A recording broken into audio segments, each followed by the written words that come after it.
Assalamualaikum warahmatullahi wabarakatuh. Halo teman-teman, apa kabarnya? Semoga teman-teman dalam keadaan baik-baik saja ya. Wah, sudah lama ya saya tidak buat video. Biasalah teman-teman banyak kesibukan. Hehe, nah teman-teman, jadi kali ini ada yang baru nih pada video saya. Video kali ini pengisi suaranya beda ya. Biasalah teman-teman, lagi nyobain mainan baru nih. Ngikutin perkembangan zaman gitu. Nah oke teman-teman. Jadi pada video kali ini, kita masih membahas seputar pertanian ya teman-teman. Kali ini kita akan membahas tentang pengendalian hayati teman-teman. Nah jadi pengendalian hayati itu, adalah salah satu metode yang dapat dilakukan oleh petani atau siapa saja yang memiliki lahan pertanian. Untuk melindungi tanamannya dari gangguan hama dan penyakit tanaman, menggunakan makhluk hidup lain. Biasanya yang digunakan adalah musuh. Maksudnya musuh alami dari hama pengganggu tanaman tersebut ya teman-teman. Nah jadi teman-teman, musuh itu tidak selamanya jahat ya. Musuh bisa juga menjadi menguntungkan orang lain. Musuh bisa menjadi teman, kalau sama-sama memiliki kepentingan yang sama. Jadi ya begitulah. Okelah teman-teman daripada lama-lama berpanjang lebar, mari kita langsung saja ya ke pembahasannya. Gaskan teman-teman.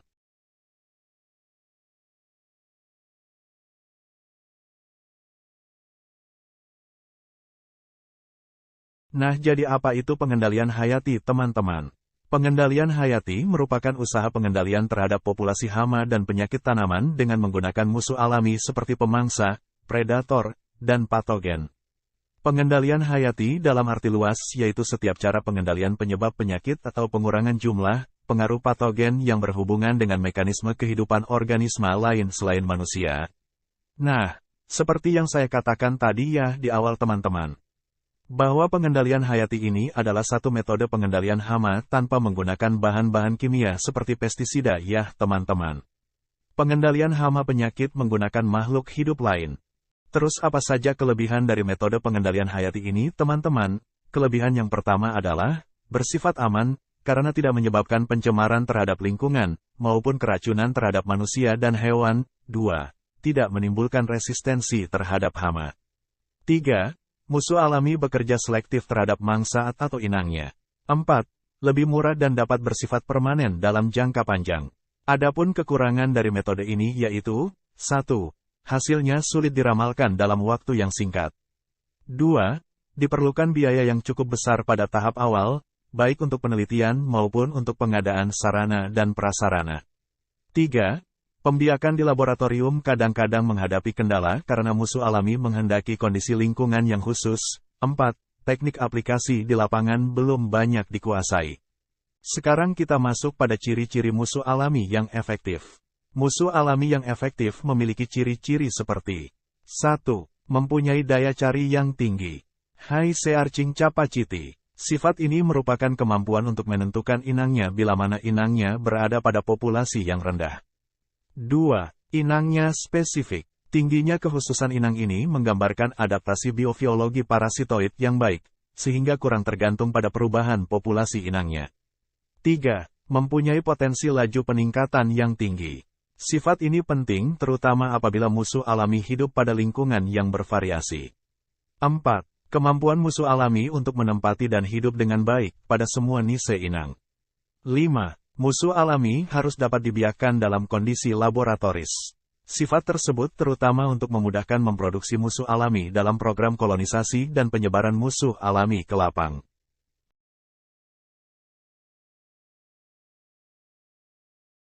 Jenis-jenis musuh alami diantaranya adalah parasitoid, predator, dan parasitoid. Parasitoid merupakan serangga yang memarasit serangga atau binatang antropoda lainnya.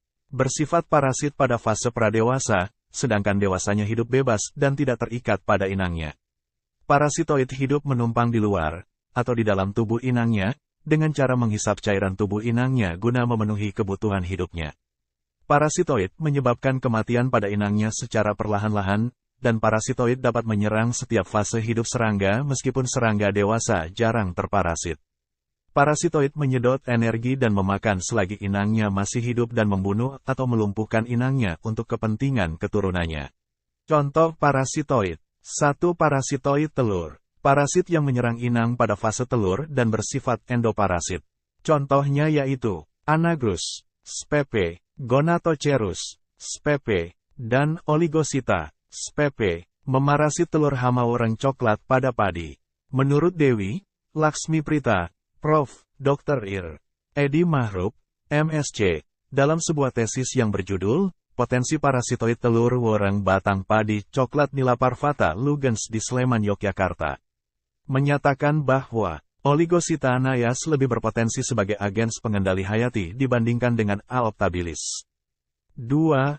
Parasitoid larva, contohnya Chotesia erionotae, memamarasit larva pengulung daun pisang pada tingkat larva. 3. Parasitoid pupa, menurut Utriana, L2 famili parasitoid pupa hama lalat buah, yaitu 3 spesies dari famili Brachydidae yang terdiri atas Ophius longicaudatus, O. ophilus, dan O. vandenboschii, serta 1 spesies dari famili Eulopidae, yaitu Tetrastichus givardianus. Kedua famili parasitoid tersebut sama-sama bersifat endoparasit yang dapat dibedakan dari posisi lubang tempat keluarnya parasitoid dewasa pada pupa. 4. Parasitoid imago, parasit yang menyerang inang yang berada pada fase imago atau serangga dewasa. Contoh, Apithys chrysompali, Apidiotus destructor.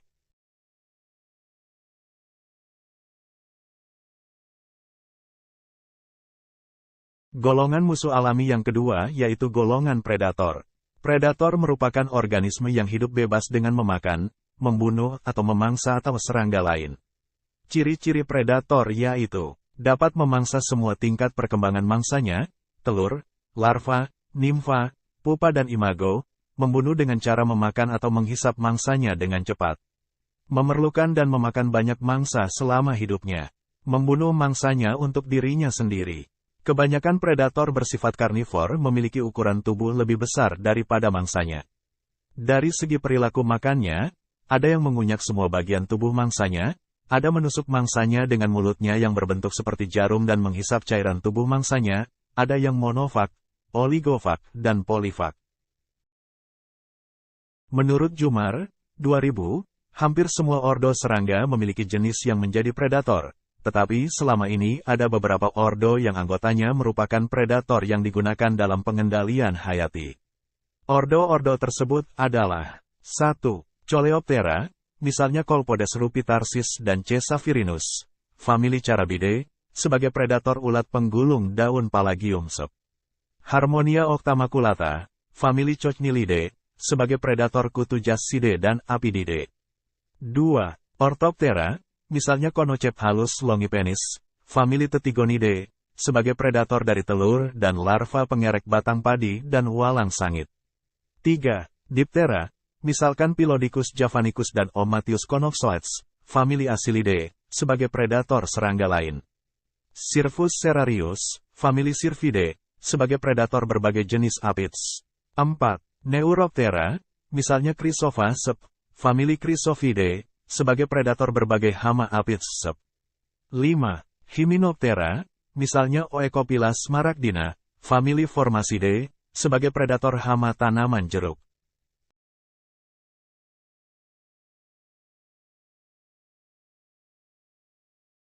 Golongan musuh alami selanjutnya adalah patogen.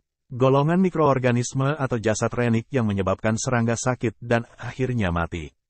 Penggunaan patogen sebagai pengendali hama sejak abad ke-18 yaitu pengendali hama kumbang moncong pada bit gula, Cleonus punctiventus dengan menggunakan sejenis jamur. Kelompok serangga dalam kehidupan diserang banyak patogen atau penyakit yang berupa virus, bakteri, protozoa, jamur, rickettsia, dan nematoda. Sekilas tentang bakteri, jamur, virus, dan nematoda sebagai musuh alami. 1. Bakteri. Bakteri yang menyerang serangga dapat dibedakan menjadi 2 kelompok, yaitu bakteri yang tidak membentuk spora dan bakteri yang membentuk spora. Bakteri penghasil spora merupakan bakteri yang sangat penting yang banyak digunakan sebagai insektisida mikrobia. Contoh, Bacillus popiliae sebagai patogen dari kumbang Jepang Popili japonica dan kumbang Scarabia lainnya. Bacillus thuringiensis sangat efektif dalam mengendalikan larva dari ordo Lepidoptera dan larva nyamuk. 2. Jamur. Jamur yang menginfeksi serangga disebut jamur entopatogenik. Lebih dari 750 spesies jamur entopatogenik dan sekitar 100 genera jamur. Berbeda dengan virus, jamur patogen masuk ke dalam tubuh serangga tidak melalui saluran makanan tetapi langsung masuk ke dalam tubuh melalui kulit atau integumen. Setelah konodia jamur masuk ke dalam tubuh serangga, jamur memperbanyak diri melalui pembentukan hifa dalam jaringan epikutikula, epidermis, hemocoel serta jaringan-jaringan lainnya, dan pada akhirnya semua jaringan dipenuhi oleh miselia jamur. 3. Virus. Larva serangga terinfeksi oleh virus umumnya melemah pada saluran pencernaan. Makanan ini terjadi sewaktu larva makan bagian tanaman yang telah mengandung polihidra. Selain itu juga dapat masuk ke tubuh serangga sewaktu meletakkan telur atau melalui bagian tubuh yang terluka, mungkin oleh serangan musuh alami. Virus juga dapat ditransmisikan lewat induk yang telah terinfeksi melalui telur yang diturunkan. Contoh virus yang dapat dipakai untuk pengendalian hayati adalah NPV, Nucleopolyhedro virus. Paling banyak menyerang pada serangga ordo Lepidoptera, Hymenoptera, Diptera serta Coleoptera. 4. Nematoda. Keuntungan menggunakan nematoda entomopagen adalah kemampuan mematikan inang sangat cepat, karena serangan nematoda akan mengalami kematian dalam waktu 24-48 jam setelah aplikasi. Tubuh serangga akan lemas, terjadi penurunan aktivitas dan terjadi perubahan warna tubuh menjadi merah kecoklatan jika terserang Steinernema spp dan hitam jika terserang Heterorhabditis spp. 5. Protozoa. Spesies-spesies protozoa yang patogenik terhadap serangga pada umumnya termasuk dalam subkelompok Microsporidia. Telah dikenal kurang lebih 250 spesies Microsporia yang menyerang serangga. 3 jenis Microsporidia yang telah dikenal antara lain Nosema locustae, N. acridopagus dan N. cuneatum telah dijadikan sebagai agen hayati untuk mengendalikan hama belalang khususnya di Amerika. Microsporidia tersebar luas secara alami dapat menjadi faktor mortalitas yang penting bagi serangga inangnya. Jenis Rickettsia banyak menyerang kumbang. Kematian akibat Rickettsia akan terjadi 1-4 bulan setelah aplikasi atau lebih lama dibandingkan kematian akibat agen hayati seperti jamur, bakteri, nematoda dan virus. Contoh protozoa dan Rickettsia yang dapat dipakai dalam pengendalian hayati adalah, Kokodia mampu menginfeksi hama gudang Tribolium confusum.